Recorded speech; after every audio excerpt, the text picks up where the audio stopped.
Olá, está começando mais um Café com Letras. E no programa de hoje vamos conversar com o escritor, historiador e professor Luiz Rassi. Ele que nos traz a obra Sete Chaves do Caveira, obra que sem dúvida se enquadra no gênero policial, mas como nós vamos ver no decorrer da nossa conversa. E quando os leitores tiverem a oportunidade de se apropriar do livro, ele combina outros toques, se podemos dizer assim, num primeiro momento. Luiz, é um prazer tê-lo conosco. Olá, Fábio, tudo bem? Prazer estar aqui no seu programa também.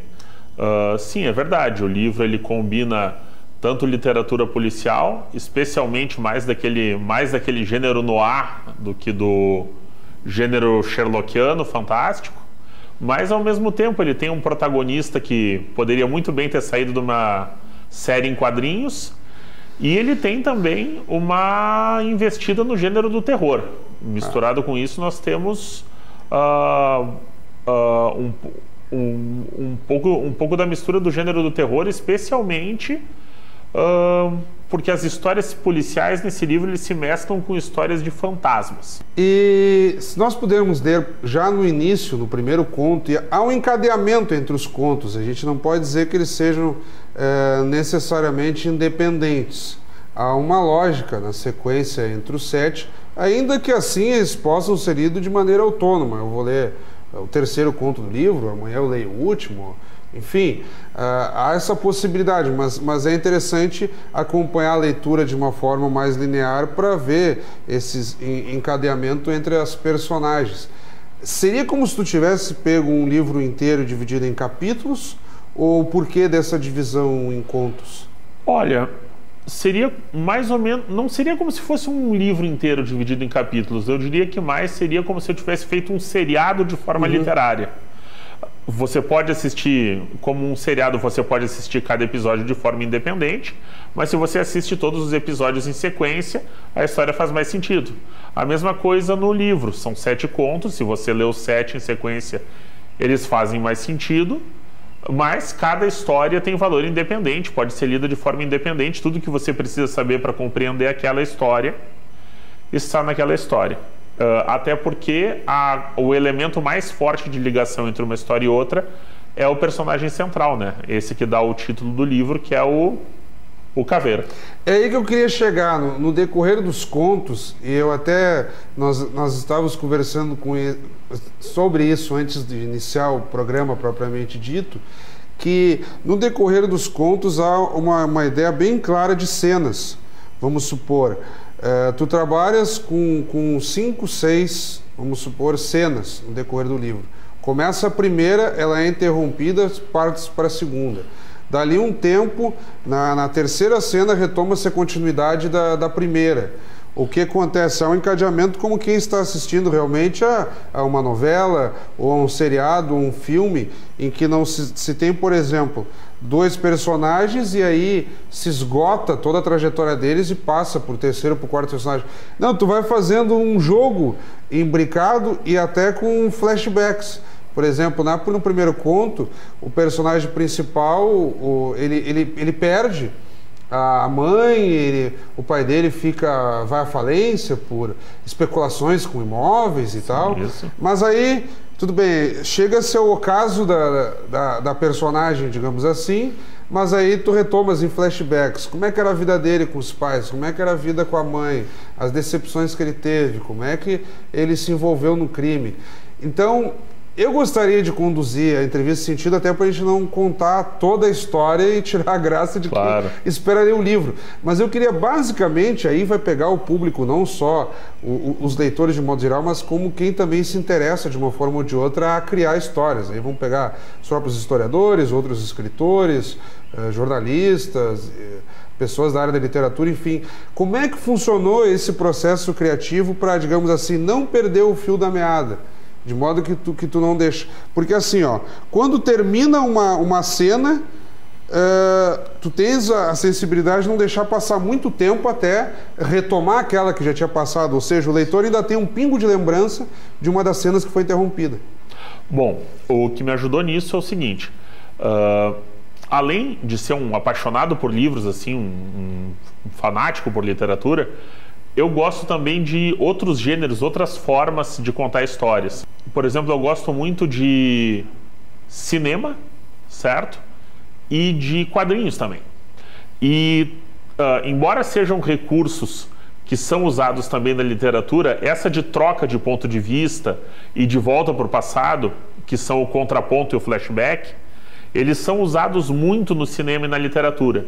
E pelo fato de que o livro, ele resgata um pouco daquela coisa do romance de aventuras, do herói de ação, pelo fato de que o livro tem muitas cenas de ação, muitas cenas até violentas, segundo alguns leitores me disseram, acharam assim, alguns leitores criticaram que a violência no livro é um pouco crua, até demais.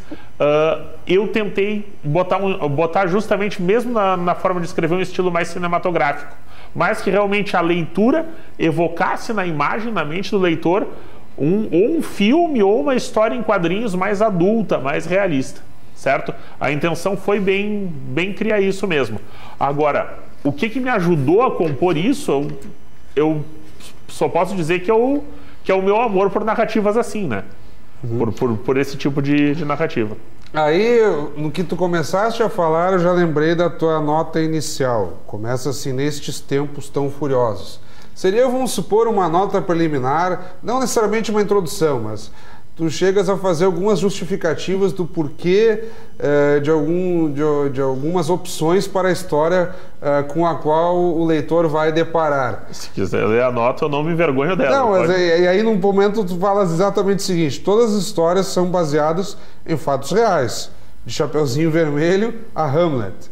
A ficção é um aspecto do real e não o seu oposto. Ou seja, quando as pessoas começam a reclamar de alguns trechos, ainda que tu estejas tratando de uma certa ficção, e às vezes até com aspectos mágicos, digamos, o sujeito que vê um espírito, e aí ele tem acesso a uma espada, e aí ele começa a ser orientado por um suposto mestre, mas também não dá para deixar de lado a realidade do crime em si. Sim, que é as cenas precisam retratar o crime, não dá para fantasiar, porque daqui a pouco tu perdes até a noção do gênero, né? Sim.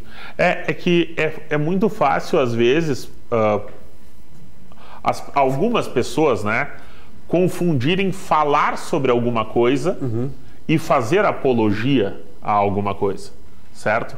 Não é possível fazer um livro que trata de crime sem falar sobre crime.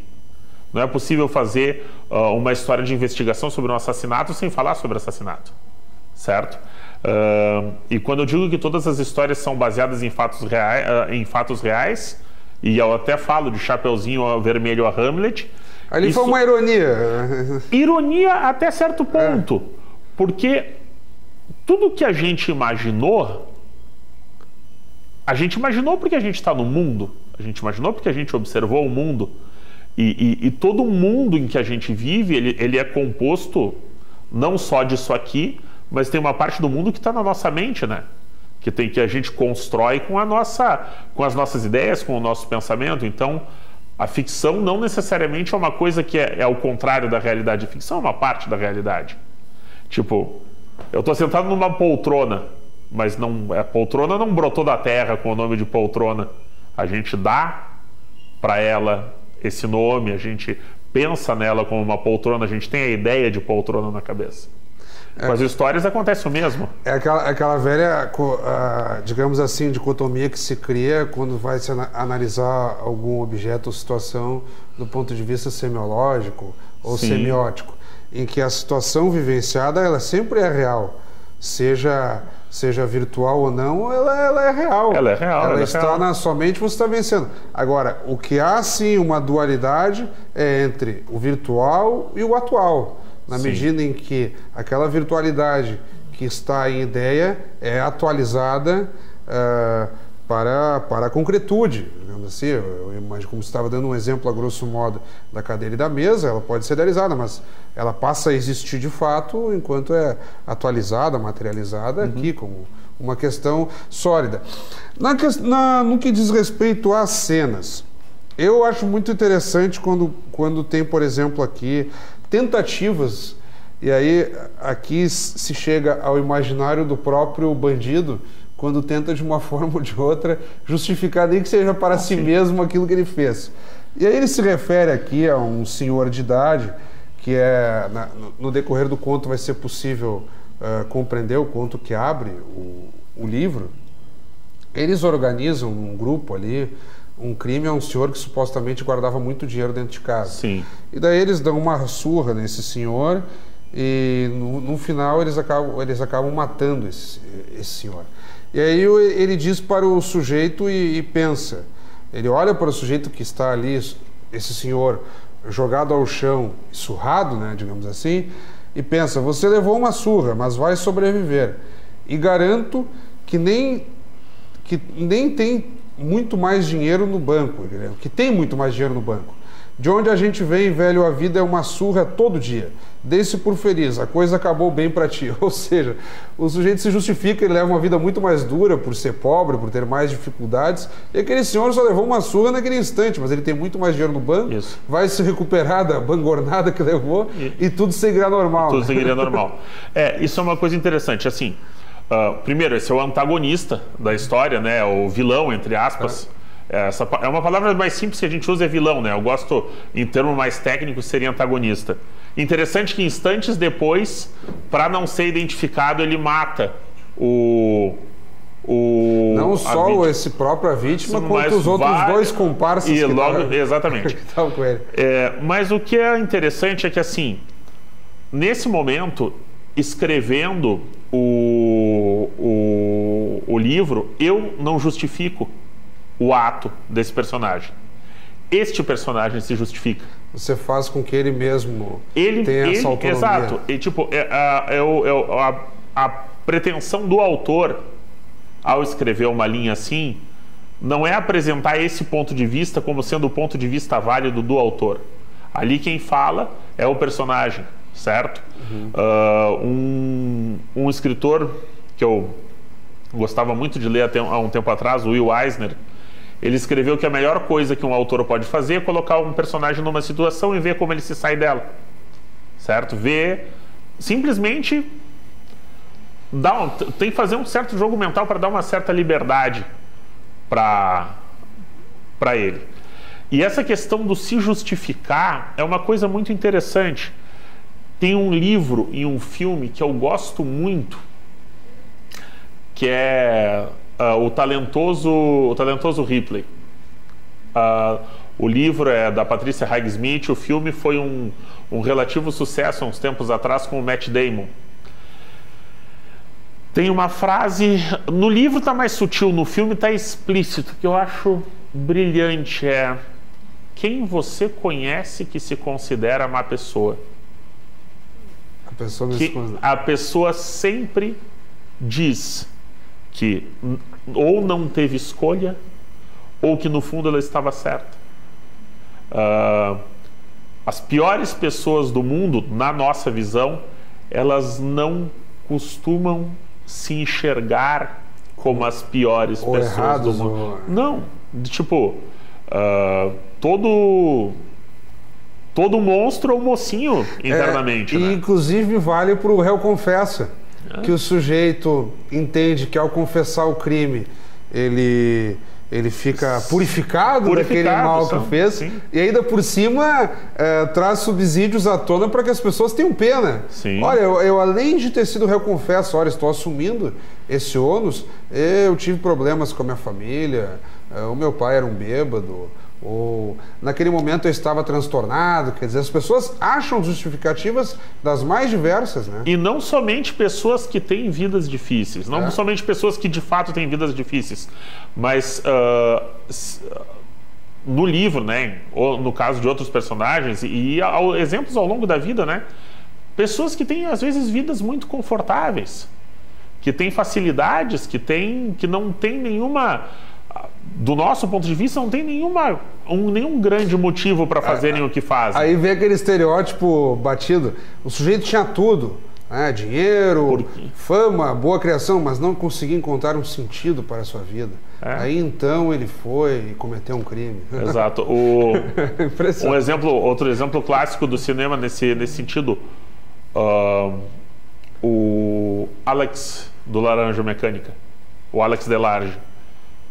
Ele podia não ser um milionário, mas não faltava nada na vida dele. Sim. Certo? Ele tinha 2 pais trabalhando, tinha tudo, ele não precisava, do ponto de vista de necessidade material, viver como um delinquente, né? Eu queria ler, ainda dentro da tua história, um breve trecho aqui, ainda que o diálogo não vai ser simples para quem está nos acompanhando identificar, mas a questão do ambiente e das cenas do crime. E no instante seguinte soltou um grito. Segurava a mão da qual esguichava sangue, faltando 2 dedos. O isqueiro estava atrás dele, caído no chão, manchado de sangue, e mais além havia uma pequena estrela de metal com bordas afiadas. Um barulho de tiro se ouviu, e o espaço atrás dos 5 se encheu de fumaça. Quer dizer, o sujeito, é possível olhar a cena do crime. Está lendo esse trecho aqui, fica muito claro o que está acontecendo, como é que é aquele ambiente. Exato. Né? Isso que eu acho muito bacana nos livros, sobretudo de romance policial. Eu lembro, por exemplo, do A Sangue Frio, do Truman Capote. É fantástico. O sujeito está lendo aqui e enxergando a cena. Isso tu consegues fazer no decorrer do livro. Muito obrigado, muito obrigado. Aquela cena ali ocorre num instante antes daquele isqueiro acender uma trilha de gasolina que levava até um lugar que eu não vou revelar qual é. Uma intervenção tirou o isqueiro e 2 dedos do sujeito. E mais adiante, num dos trechos que eu separei aqui, é falado de uma mulher, a Isabela, que já havia sofrido com outros problemas de assalto. Então daí ela resolve dar um basta, que não vai haver mais chance de ser atacada, ou pelo menos ela vai conseguir se defender com maior força. Então ela, para a defesa pessoal, passa a carregar sempre consigo um pequeno bastão de madeira rija, com um comprimento 2 vezes maior que a palma de sua mão, que sabia usar com eficiência. Na única outra vez em que alguém tentar agredi-la, ele tivera a mandíbula quebrada. Esse for o fim de um namoro infeliz. Digamos assim, não, agora acabou. Exatamente. É uma coisa. Exatamente. Como eu disse, apesar do personagem ser fantástico, de ter apesar do personagem ser fantástico, de ter elementos como você falou antes, dos fantasmas, do mistério, eu tentei o tanto quanto eu conheço, o tanto quanto eu sei sobre esse meio, deixar o aspecto de crime e violência o mais realista possível. E uma coisa realmente apavorante na nossa sociedade ainda é a violência contra a mulher, né? E, infelizmente, ela tanto pode vir de um estranho, de um invasor, de um invasor do lar, como até um namorado, um marido. Namorado, marido, infelizmente, é triste falar, pai, parentes e coisa e tal. E uma outra faceta do crime é a neurose que ele provoca do ponto de vista coletivo.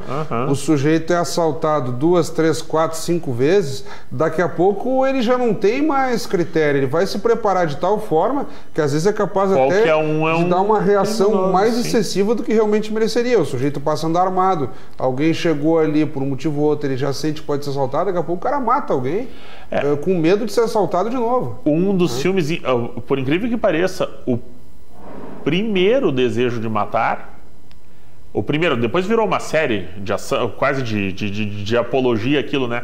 Mas o primeiro Desejo de Matar, com Charles Bronson, ele pode ser até lido como um filme muito interessante sobre essa neurose.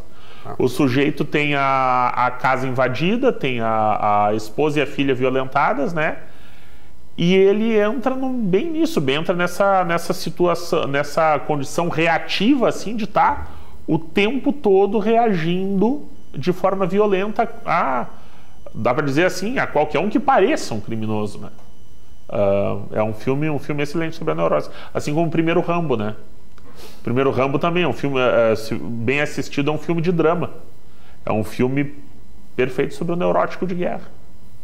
Ele é muito menos No primeiro filme ele é muito menos um herói e muito mais uma vítima, né?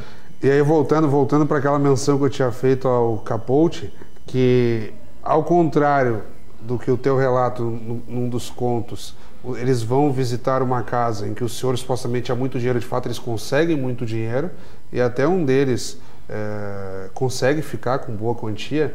No caso do Capote, eles fazem um crime numa cidade do interior, uma família tradicional, acreditando que lá havia um cofre com muitos mil dólares. Afinal das contas, não tinha coisa nenhuma. Eles matam a família inteira, o casal e a filha e o menino, né? O casal também de filhos, 4 pessoas, e consegue amealhar não muito mais do que 50 dólares ou até um pouco menos. Quer dizer, entram em desespero que não tem nada e agora o que vamos fazer? E simplesmente matam todo mundo, né?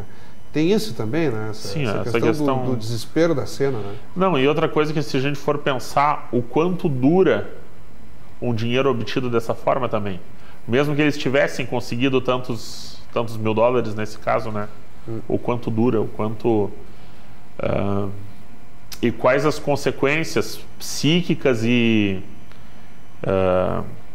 enfim, internas para a pessoa que fez isso. Olha, a produção já faz sinal aqui que nós estamos bem além do tempo.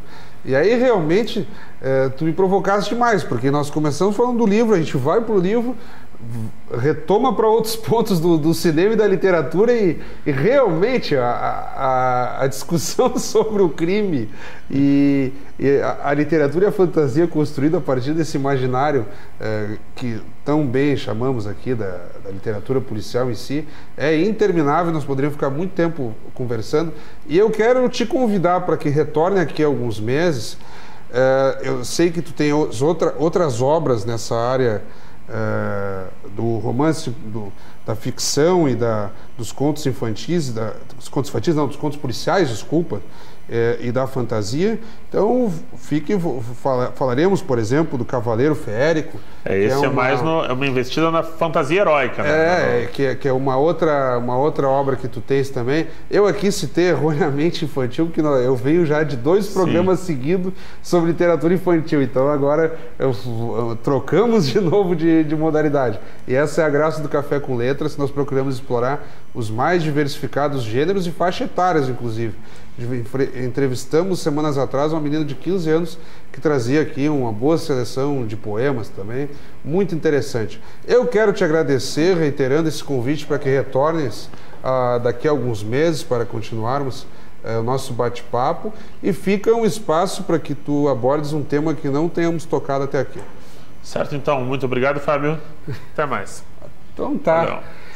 Conversamos então com o escritor Luiz Rassi, ele que nos trouxe aqui 7 chaves do Caveira, uma provocativa obra, uma boa seleção de contos para quem gosta do gênero policial, fantasia, mistura de tons heróicos. Dá para tirar muitas nuances daqui e um bom proveito. Eu fico imaginando até, eventualmente, fica uma provocação tanto para ti quanto para o pessoal da área do cinema, eventualmente pegar um desses contos aqui e adaptar também para a mídia visual.